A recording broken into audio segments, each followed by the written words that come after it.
What's going on, Los Angeles, the beautiful Southern California area? Welcome into the LA Football Show. I am delighted, ecstatic, astounded, overjoyed to finally be joined again by my long-lost co-host who was, missing in action for a while. We'll get into why if anyone doesn't know. But Jamal Madni, welcome back to the show. What's up, man? How we doing? Thanks so much, Ryan. Great to be back. I was having withdrawal the last few weeks, let me tell you. So thrilled to be back. Feels at home. I did this show for a year or so by myself, and so I kind of got used to it. And then you joined on, like, okay, Jamal's going to be my co-host. Did 2 episodes, and then left me for 3 weeks, and I had to go back to doing it alone. So it's good to have you back. Excited for today's show, but tell the good people. You don't got to go into detail, but tell the good people where you been.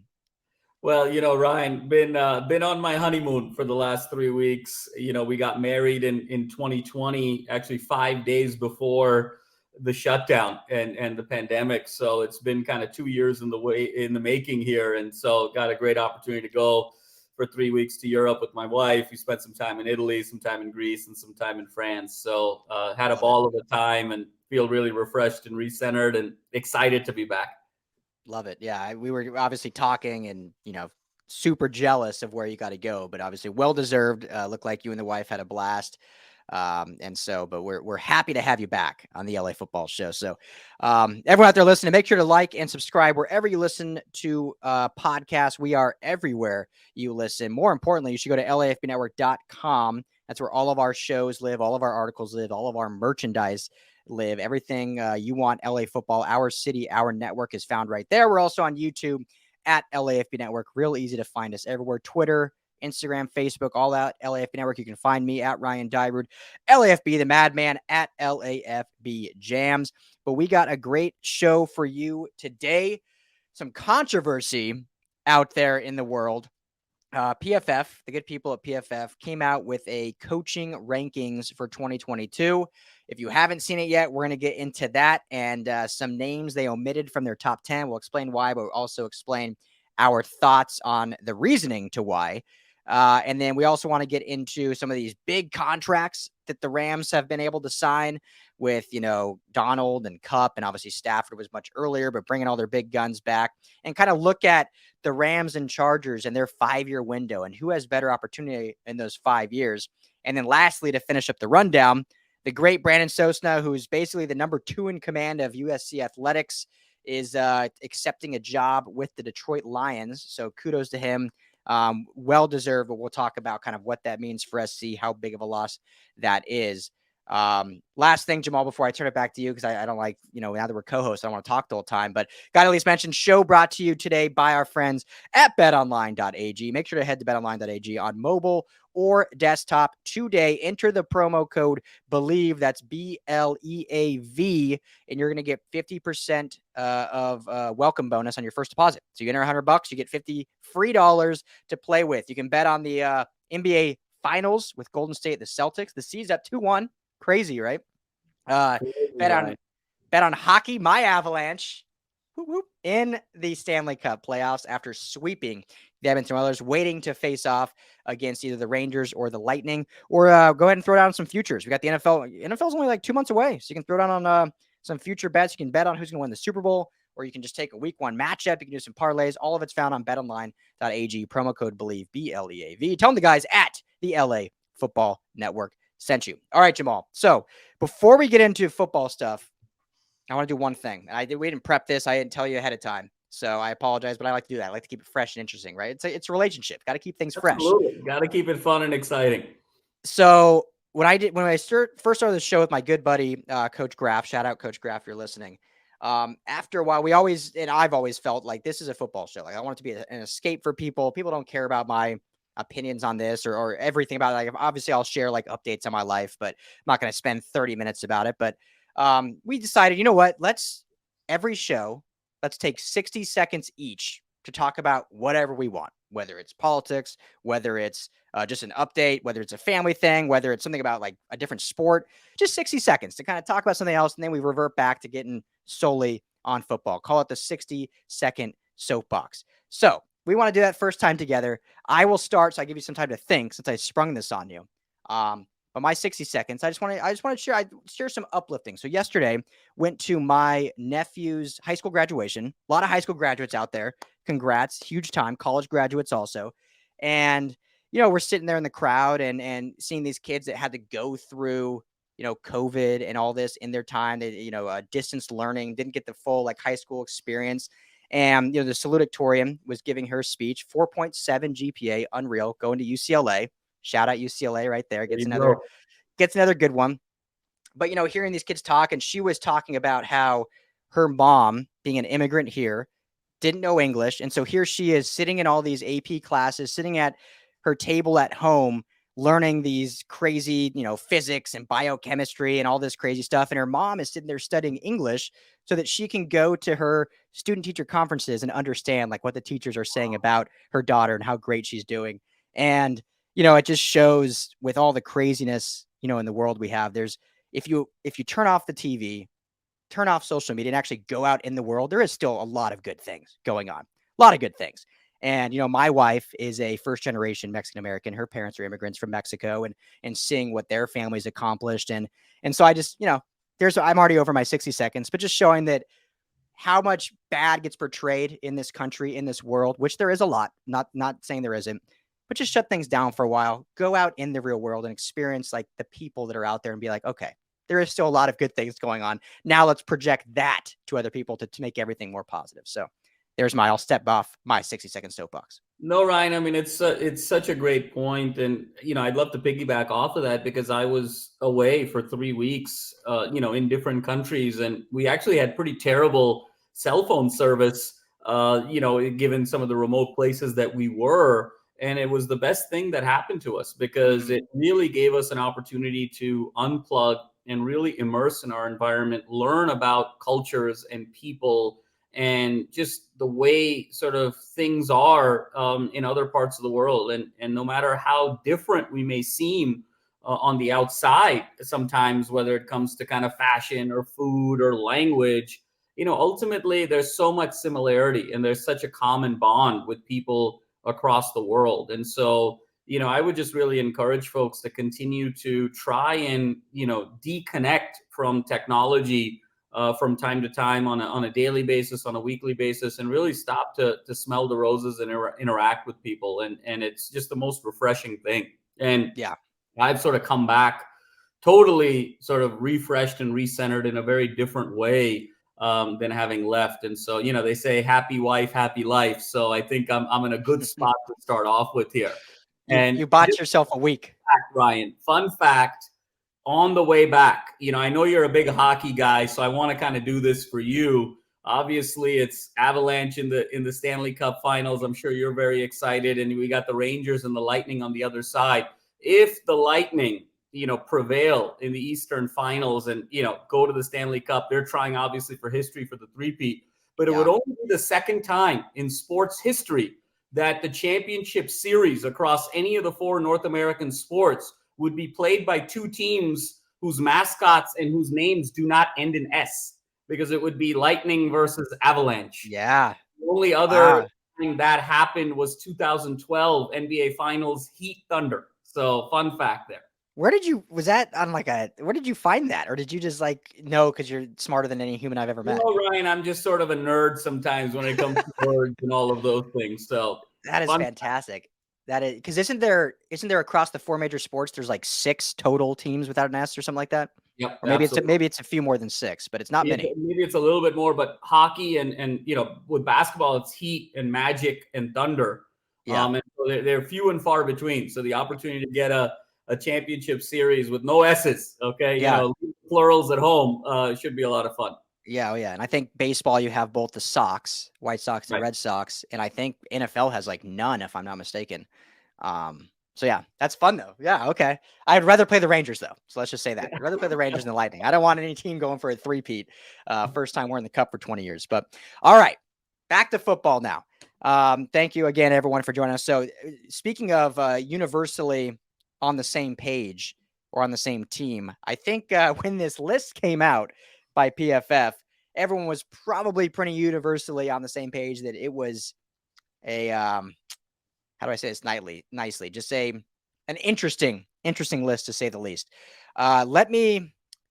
Should I read the top 10 first or use their metric of measurement? Because they didn't it wasn't someone's opinion just ranking. They did use a very specific metric. Should I say that first or should I just rank them first? Why don't you rank them first, Ryan, and then you can talk about the metric, Okay, we'll let someone pull this clip and get outraged over it before saying the metric. So they got Belichick 1, they got John Harbaugh 2, Andy Reid 3, Cliff Kingsbury 4. This is where the outrage began. Pete Carroll 5, Matt LaFleur 6, Kyle Shanahan 7, Mike Vrabel 8, Frank Reich 9, and Mike McCarthy 10. Sean McVay sits there at 11, and Brandon Staley ironically sits there at 12. So obviously the outrage is that no Sean McVay in the top 10, no Mike Tomlin in the top 10, no Sean McDermott in the top 10. And not only do you have Mike McCarthy in the top 10, you have Cliff Kingsbury in the top 5. So before we get into how they came to this conclusion, which I think is still useless, but we'll get into that. Jamal, your thoughts when you at least saw this ranking come out? Ryan, it's a tough one to sort of take credibly, and I commend PFF for really in all the things that they have done in pushing football analytics as far as they have, and that's become such a part of so much analysis across different platforms, including ours, in terms of referencing PFF. But this is sometimes what happens when you become overly reliant on data models and algorithms. You get these types of outliers. I'm sort of reminded by the Houston Rockets, right? Daryl Morey is famously a graduate of the MIT Sloan School of Management, really sort of the father of sports analytics. The MIT Sloan Sports Analytics Conference is really kind of the world's epicenter of sports analytics. And if basketball were played on a supercomputer and on a computer simulation, the Houston Rockets would be a dynasty. There's no question about it.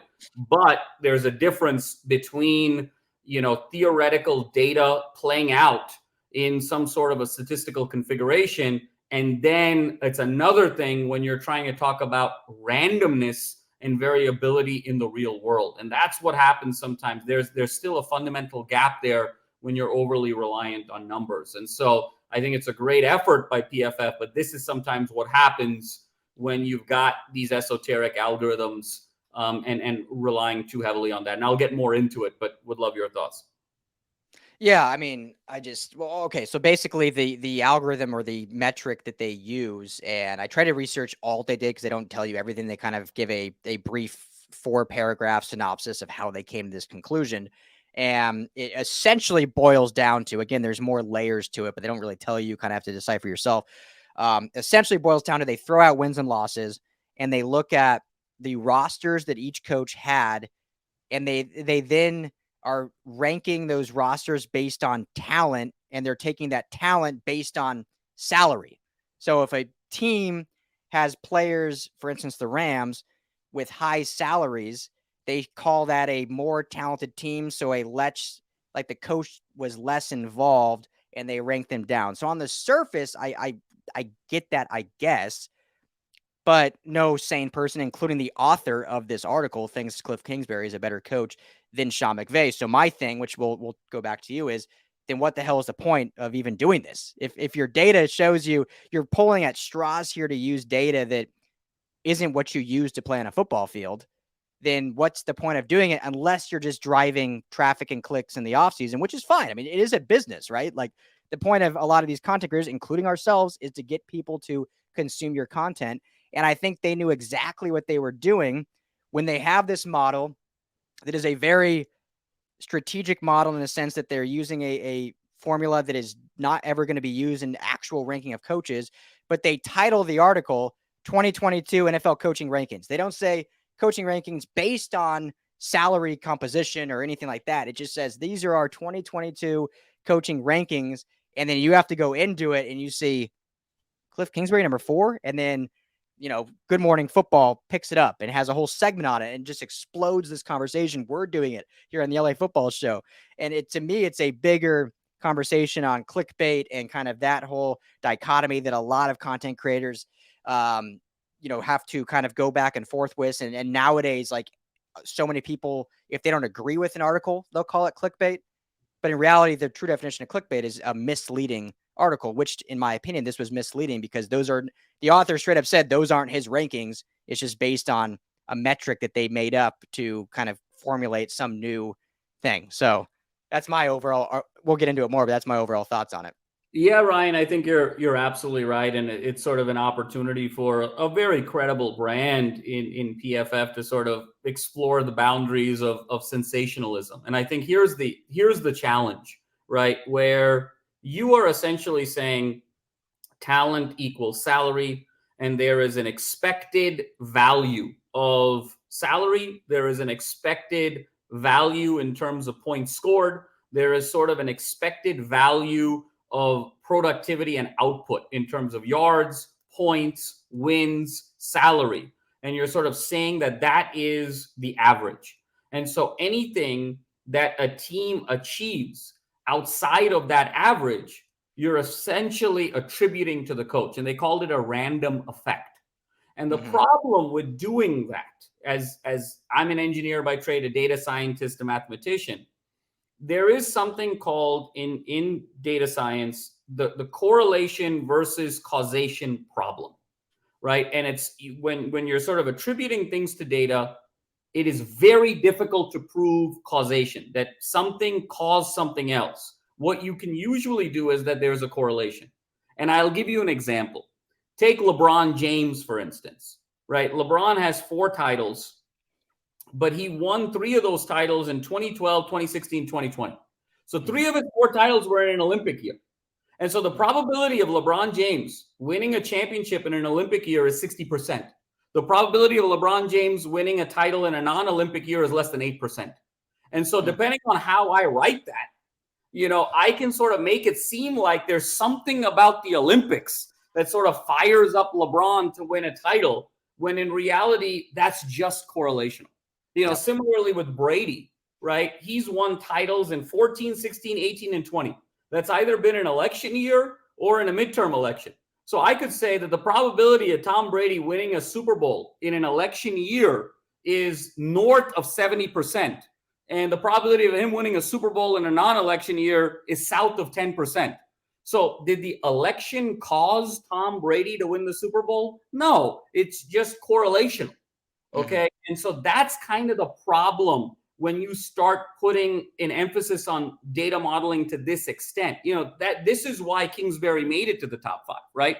Kingsbury has historically a great September record. He may have one of the best September records of any coach in modern history. Yeah. And then what happens is, right, the wheels fall off of the Cardinals over the past few seasons. Kyler Murray gets hurt because of his durability issues, and they wean off. And so I could easily say, well, actually, Kingsbury, if you just have a healthy Kyler Murray, if you just extrapolate his September record, he should be like the winningest coach in football. But what's really causing Kyler Murray to get hurt? And it's, what are the plays? What are the schematics that he's doing? Alfred Rose on the LA Football Network has talked so much about the predictability of what Kingsbury runs, that once a team sees it on film 3 or 4 weeks, it's so predictable. That's why the Cardinals wean off in the second half of a season, because he cannot make the adjustment to the adjustment.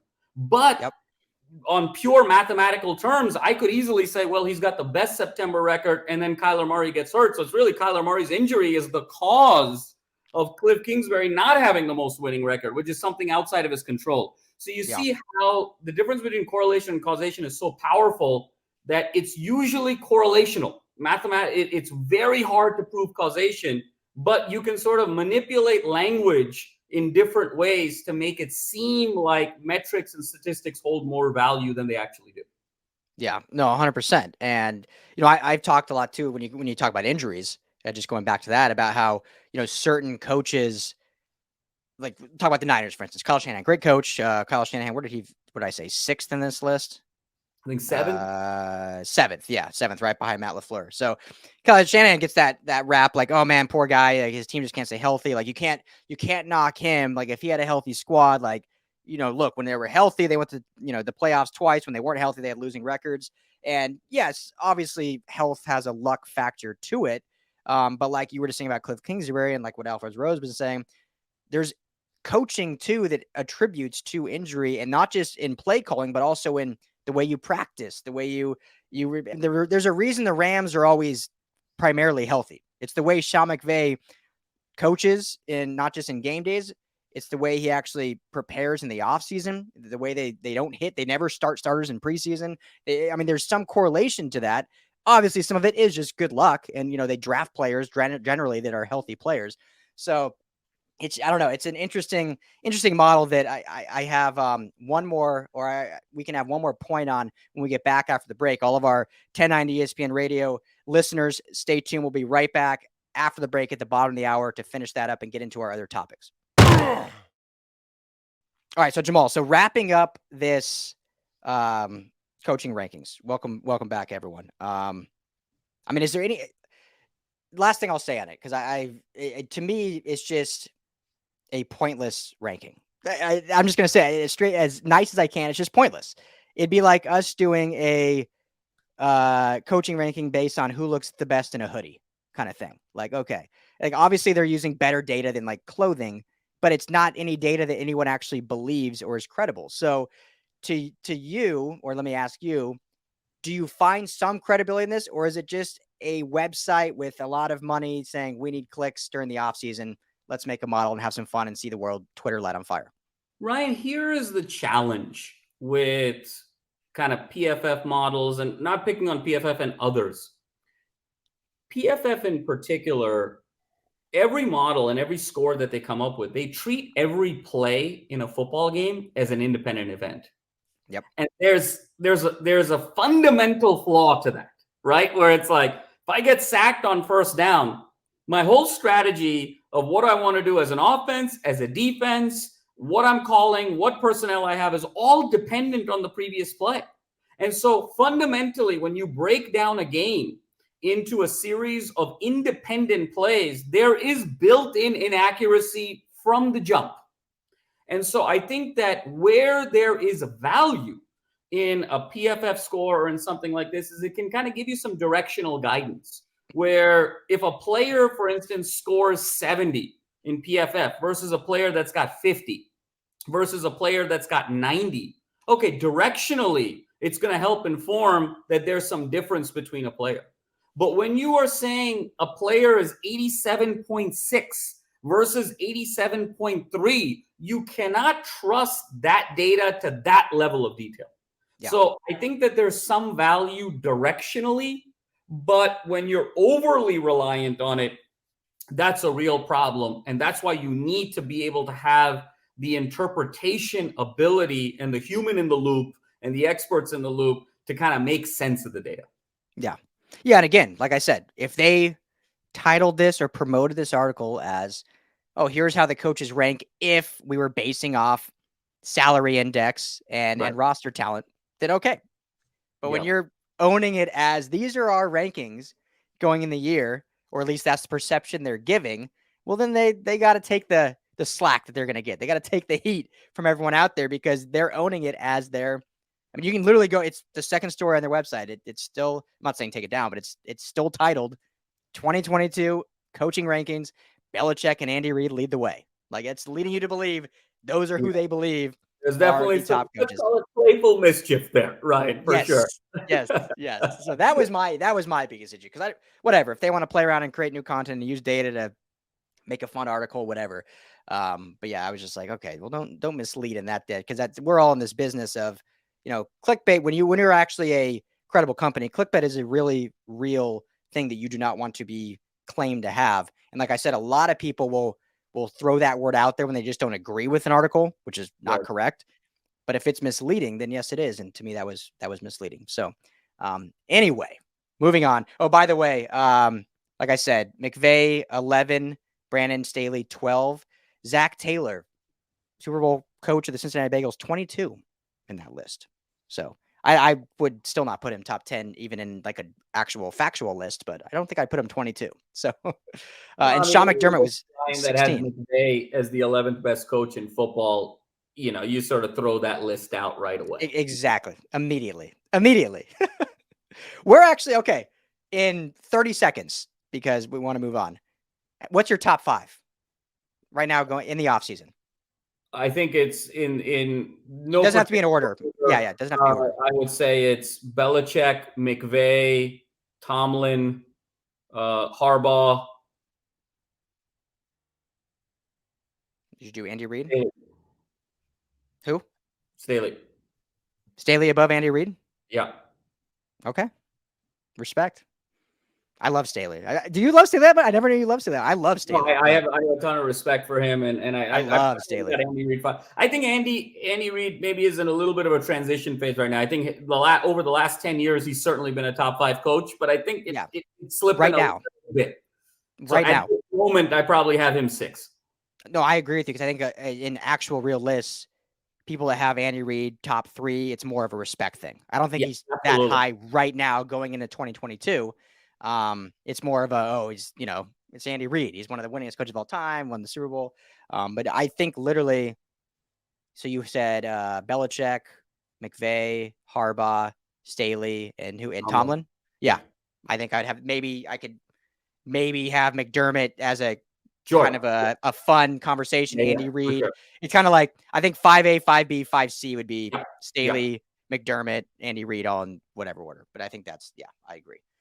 All right, contracts, the Rams, and this is something I want to bring up. I want to throw it to you first, but I kind of want to talk about because everyone freaks out whenever the Rams do this. Like, investigate. How are they doing this? So the Rams signed obviously Stafford about a month ago, extended him to a big contract, and then they just got Aaron Donald to a huge deal, making him the highest paid non-quarterback in NFL history yet again. But now currently, and that was 2 days ago on right before day 1 of minicamp, and then right after day 1 of minicamp, we were there. Or I was there literally talking to Cooper Kupp, and people were asking about his contract. And he said, it's collaboration, no time frame. I'm not worried. 24 hours later, he's now paid. Shockingly, a steal, not the highest paid receiver in football. Very, highly paid. He's in the upper 20s per year, but Tyreek Hill's still making more. Devontae Adams, I believe, still making more. Which to me, again, I'm not knocking at all Hill or Adams, but I think that attributes to kind of what Cooper Kupp values in the sense that he didn't need to be the highest paid receiver. He said, hey, pay me what you think I'm worth and let's make it happen. But they get it done. There's no more question marks. Now you got your quarterback locked up. You got Aaron Donald locked up. You got Cooper Kupp locked up. First thoughts before we kind of break it down, just what do you think of them being able to get this done when there was a big, heavy cloud over the Aaron Donald situation for so much time?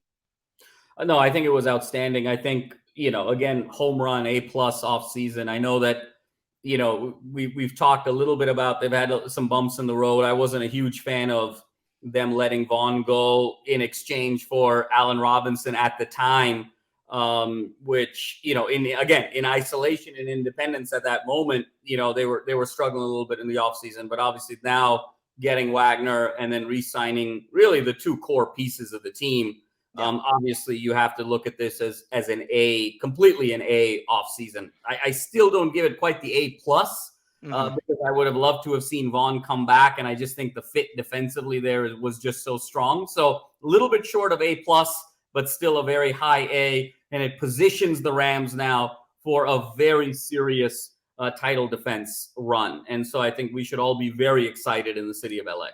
Oh yeah, so excited. And yeah, I mean, Cooper Kupp, Aaron Donald. Aaron Donald said in his press conference, but it still gives me goosebumps. Like I was there, like in the pit. Like it's still kind of fun that we're in this new kind of world, right? Skinny T. Ryan Anderson is our beat writer going forward, and he'll be there. He was there yesterday. Has a great article up about all this contract stuff and everything on LAFBnetwork.com. So make sure to check that out. But it was fun listening to Donald and getting asked, like, okay, like, will you hang it up this year? And obviously, that's a stupid question. Like, no one's going to answer that honestly. But I did like his answer being like, I made a commitment to this organization, to the city. And whether that means to just winning another Super Bowl, and if it happens next year, then cool, he's done, or whether it means to the length of his contract. But I really like that answer, that it's not like, well, I haven't put a number. I made a commitment to this team, this organization, and we're going to see it through. The last thing about this before we get into kind of our 5-year windows of these 2 LA teams, Jamal, and I want to get your take on this, but whenever these contracts come out, or whenever these re-signings come out, or whenever these trades come out, anything to do with the Rams, because they're always making a splash, and it's always these huge numbers, and they do so much with restructures and moving numbers around, and fans, and I get it, like, you know, they come out and like, man, what's going on here? How are they doing this? Like, how are they able to alleviate the cap? One thing that I think a lot of people don't realize, and this is not at all me standing up and trying to talk down, it's just informing, the cap is the same for all teams. Absolutely. But an owner's cash flow is Yeah, very different, very absolutely. different. And Stan Kroenke is one of the wealthiest owners in the NFL. I believe he may have been the wealthiest before the new Broncos owner, Rob Walton. Yeah, from the Walton family. Which he's actually like a cousin-in-law to. So it's like those Thanksgiving dinners are going to be unreal with Yeah. Stan Kroenke, his wife Ann Walton, and Ann's cousin Rob Walton, all in the same kind of lineage. But anyway, he's top 5 for sure in wealthiest owners. Whereas you look at someone like Dean Spanos of the Chargers is probably one of the bottom 5. I mean, all of his money is tied up within just the Chargers. There's no outside money. Whereas Kroenke has, obviously the marriage to the Walmart family, the Walton family, and then obviously he's a real estate mogul and has money, billions in that avenue. So I say all that in a boring financial structure that when you have cash flow like that, Right. it allows you to do these roster bonuses, signing bonuses, all these different deals that don't hurt the cap. Whereas someone like Dean Spanos just can't do that. An owner like even Mark Davis with the Raiders, who's, I think, the actual poor is a very wrong word, but the least rich owner, I guess you could say, in the NFL, is he can't go to someone and say, okay, well, we'll give you 20 million up front as a signing bonus, because he doesn't have 20 million on hand. Kroenke has billions on hand. So it's like, yeah, whatever signing bonus they need to make it happen, make it happen. Your thoughts on that, or just a comment on that? No, Because I Ryan, think a it's lot of an fans don't realize that. point. It's an exceptional point, and it's also the reason it's not about so much of cash and stock and things we see on the stock market and Bitcoin and cryptocurrency. You have to understand all of those things are on paper. There's still a concept that's really king in the financial world, and that is liquidity. And it's the reason why when you look at any publicly traded company, you have an income statement, but you also have a statement of cash flows, of how money is actually getting moved around. And the statement of cash flows for the Rams is the most significant, to your point, because of the inherent liquidity that Stan Kroenke has. We talk about how are they able to do this. Let's take Cooper Kupp, for instance. Obviously, he did not set the wide receiver market. He didn't want to do that because of the values that he wants to place on winning and keeping the band together. Yeah. But I think it's important to point out that he is going to have the highest guaranteed money of any wide receiver in the history of the NFL. You can't go that far into guaranteed money if your owner doesn't have significant liquidity. Same thing with Aaron Donald. He's got a 2-year extension essentially for $65 million guaranteed, with sort of a retirement clause year 3 where there's no dead money on either side and both sides can kind of walk away. You can't do that without having significant liquidity with your owner. So there is the parameters of the salary cap in terms of what numbers you can provide on paper, but then the actual time value of money of when you actually get that cash, there's significant differences between a Rams and between, say, a Chargers. Yeah, exactly. And so it's just, I think, a lot of things that even I didn't know for a while. So it's just because you always say like, man, well, how are they doing this? What's going on here? And it's like, well, everyone plays by the same rules with the cap, but not everyone has the same rules when it comes to cash flow. And that makes the big difference. So now looking at that, Jamal, and looking at what the Rams have been able to do and these big contracts with these guys, I've come out many times and I've made the prediction that I think Aaron Donald and Matthew Stafford and Sean McVay all walk off in the sunset in the same time. But when you look at the 5 years, now let's bring the Chargers into this conversation because we haven't talked much about them over the last few weeks. When you look at how these two teams are built with the contracts and all this, what kind of window do you see for both these teams? I don't know if you want to start with one and the other or just compare them both side by side. But when just talking 5 years, what do you like either about both teams? What don't you like? Or just who do you think has a higher ceiling? Ryan, I think that the Rams have a 2-year window And I think that the Chargers window is the next 5 years. And so if you're asking me who would I take over the next 5 years, I'm taking the Chargers. If you're asking me who I'm taking over the next 2 years, I'm taking the Rams. And the reason for that is on the Rams side, let's start. I think Aaron Donald is 31. I think he was closer to retirement than people realize. Obviously, some of it was a negotiation tactic, certainly. But we're much closer to the end than we are to the beginning. And the fact of the matter is, we didn't really extend him years wise. We basically took the same number of years of the extension, added more money, and now we have a retirement clause year 3. Yeah. And so I think Aaron Donald at 31 still has 2 more Superman years left. I think Aaron Donald at 33 with $65 million more in the bank guaranteed and the opportunities that kind of a post NFL life holds for him, I think that's a very different conversation. I think same thing with Cooper Kupp. People don't realize, obviously, Kupp had the greatest wide receiver season in the history of football last year. I mean, wide receiver triple crown, offensive MVP of the league, and Super Bowl MVP. There's only one other wide receiver in the history of the sport that has done that over the course of a career, the great Jerry Rice, and Cooper Kupp did it in 1 season. Yeah. But the fact that people don't realize this, Kupp is 29. Even though he's been in the limelight for the last couple of years because he's sort of come on by storm, he's really had to work himself up. And if you look at elite wide receivers over the course of history, Randy Moss, Calvin Johnson, Wes Welker, Antonio Brown, all of their last Jerry Rice, all of their last All-Pro years, with the exception of Jerry Rice, because he was a physical freak, was all around 31. 31 was kind of the last All-Pro year those guys had.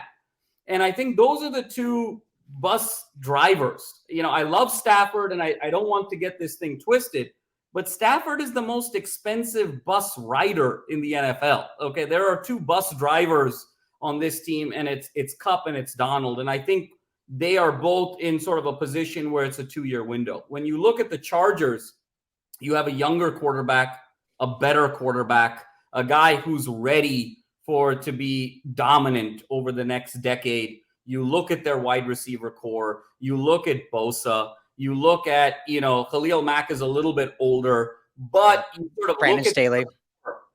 Brandon Staley is young, fresh, energetic. He's not talking about retirement. Sean McVay just got married last weekend. Usually it's about 2 years after marriage that the baby word starts really floating around, and he's talking about once fatherhood comes around, he wants to sort of, shift priorities. And so I think the triangulation for the Rams is sort of a 2-year window. If I was the Phil Jackson of the Rams, I would call this year the second to last dance. I think it's a 2-year window. And I think because I think, Ryan, the allure of trying to repeat is so great. And if you win, you want to be the first team ever to try and three-peat. And if you lose, you want to try and get it back. But then after that 3rd year, win or lose, if you lose again in 23, you sort of realize that, hey, 21 was just magical and we gave it a great 2 more runs. And if you win again in 23, you don't have that lust to repeat like you did in 21 because you've tasted it before. And so I think for all of those reasons, I think the 3 key, the holy trinity of the Rams to me is McVay, Kupp, and Donald. And I think all signs are sort of pointing for 2 years. But I think the Chargers can be, especially when you look at Kansas City and Mahomes, kind of more of a transitionary piece and a period in his career where the pieces around him are sort of transitioning. I think the Chargers are set up to be the dominant team in the AFC over the next half to full decade. Yeah. I mean, I agree with all that. And the Rams, really, it comes down to, when those guys step away. And I think that 2-year window you talked about and kind of laid out makes a lot of sense. And I mean, are you kind of alluding to kind of what I say, where they all kind of leave at the same time? Or do you think maybe Stafford stays a year or 2 longer after Donald leaves or after McVay leaves? I think Stafford and Kupp will stay because I think Kupp's contract in terms of the guaranteed money all sort of kicks in on the back end. Yeah. My thing is, I think the probability of Kupp being all pro on the other side of 31 is pretty slim. Yeah. As great as he is, it just the biology of the human body and how physical this sport is. And I think that I think the attachment really is Aaron Donald and Sean McVay. And I think both of those guys are thinking 2 years. And I think both of those guys, I think, go out together. I think Stafford and Kupp stay, but it's a different dynamic when you don't have McVay and you don't have Donald. That's now more of a fun kind of playoff team, fringe playoff team. I don't think it's a true Super Bowl team the way it was in 21, the way it's going to be this year, the way it's going to be next year. Yeah. Yeah, it's it's going to be wild. And if you and I want to comment on the Chargers here too. But I want to stick with this first. So if you're the Rams, and so Stafford, what is he's 5 years left technically, right? Yeah. When, if you're the Rams, do you say we should probably draft a quarterback? And it's hard because if they know that McVay's probably going to hang it up, usually you want to probably draft a quarterback with whatever coach you have kind of, having a say in who's going to be that quarterback. And I know, just knowing McVay, how much he loves his organization. I know Aaron Donald, how much he loves his organization, Cooper Kupp, even Stafford, only been here in a year. They want to leave this without the cupboards dry, right? They want to leave it a fully stocked cupboard for the future to be great. And I don't think they'll all just hang it up and say, okay, and then all of a sudden it's like the Rams are in rebuild for 5 years and go back to the early, or not the early, but the mid 2000s when they were just in mediocrity, and they're not even mediocrity, we're just poor. So my question for you, and unfortunately for all of our radio listeners, we're going to have to, that's kind of going to be the end of the show. So you have a 10-second answer, and then we can get into it more for all of our podcast listeners. So 10-second answer. When do you, if you're the Rams, draft a quarterback? 2024. 2024. 2-second answer. I love it. 2024. Yep. I think that makes a lot of sense. That's when the 2-year window is up. You bring in a guy that can sit behind Stafford for a year, and then you battle it out. And if Stafford has anything left in the tank, you can trade him for some picks. And if he doesn't, then you make the swap. There you go. Makes a lot of sense. So everyone who's listening on 1090, the Mightier ESPN Radio, thank you so much for tuning in. For the rest of this episode, just head to LAFBnetwork.com. Anywhere you get your podcasts, just search LA Football or go to YouTube at LAFB Network. You can find Brandon Sosna, USC talk, and kind of this finished conversation on this Rams and Chargers conversation. So Jamal Madni, thank you so much. All of you listeners, thank you so much. Have a great weekend. We'll talk to you all next Friday, same time. All right, so 2024, Jamal. Okay, that makes a lot of sense because then you're setting the team up for success, whether it's the entire players and coach we talked about are gone. You're kind of in that rebuild mode. Because I think of teams like the Broncos, for instance, right? Like they built this really great team with around Peyton Manning. They built a great defense. And then literally in the same year, you have Manning and DeMarcus Ware retire. So your two keys to offensive defense. And the very next year, you have Kubiak retire because of health reasons. So your triangle is gone. And then they're in literally purgatory till essentially this year when they get Russell Wilson. And so the Rams hopefully are looking at that and saying, like, we don't want that to happen. And I think it makes a lot of sense to go look at 2024 and be like, here's where we start our rebuild. I think so, Ryan, because, you've got Kupp on the back end. You've got him signed through 26. So he's going to provide stability and leadership even as the skills wane. And then Stafford becomes that bridge quarterback until whenever the next guy is ready. And so I would expect Stafford to still be the starter in 24. You give the first round pick or the high draft pick that you draft the clipboard that year. You sort of let Stafford have him under his wing, and hopefully there's really no competition there because Stafford will have a couple of deep playoff runs, tons of money in the bank, a great experience with the organization. There's nothing to feel threatened about. He's going to be in his late 30s. And, if the kid is ready to take the reins in 24 or in 25, you slide Stafford over in a backup capacity because you always need an insurance policy in the NFL, and backup quarterback in many ways is one of the most important positions in the NFL. And if he can still ball out and he still wants to have maybe end his career the way he started his career with, hey, I don't really care that much about the wins and losses. I'd love to kind of put up some more stats. Maybe he's close to some milestones that are important to him. Then you can potentially trade him in a win-win scenario for a couple of picks there on the back end. So I think that's how I would think about it if I was Les Snead. But I think I'm going into it with 2 years of real title contention here. 2022 is the second to last dance, and 23 is the last dance. Yeah. Or you get the very odd scenario of like the Patriots with Brady, where he just kept going, and like they had that succession plan with Jimmy Garoppolo. You sort of it becomes the Rams 2.0 dynasty around Stafford potentially. Yeah. So I mean, in a perfect world, he just keeps balling out and he plays till he's 41, and that's 7 years of his great play, and hopefully, I would assume, unfortunately losing so many good assistants, but I would assume McVay, if he decides, hey, 2 years from now, like your window wants to retire, I would assume he would be like, hey, I want my protege is here already in the building, like knows Stafford, knows the system, as opposed to them going out and bringing someone else in. Maybe that's a Liam Cohen or someone that they have on the offensive staff already now. And so that's the succession plan. Now, going back to the Chargers a little bit, because I got to give them some love. I agree with you. I mean, this team, but everyone, it seems like the last like 5 or so years is always talking about the Chargers on paper, but they can never translate that to the field. And they haven't. So, I mean, that's a fact. But I think this team is different in the sense that, you have a great coach in Brandon Staley in year 2. I know last year they didn't perform as well as people expected, but he's a rookie head coach. Like, you got to cut the guy a little bit of slack there with a second-year quarterback. As great as Justin Herbert is, he was a second-year quarterback that did make some mistakes. Now you have a third-year quarterback, second-year coach, and they've done everything in the offseason to set themselves up for not just this year, but like you said, for the next 5 years. Because, yes, they will have to eventually make Justin Herbert probably the highest-paid quarterback in football, depending how they're able to extrapolate and kind of work around that contract. But, they have, Joey Bosa's locked up. They got Jason Jackson on a longer term deal.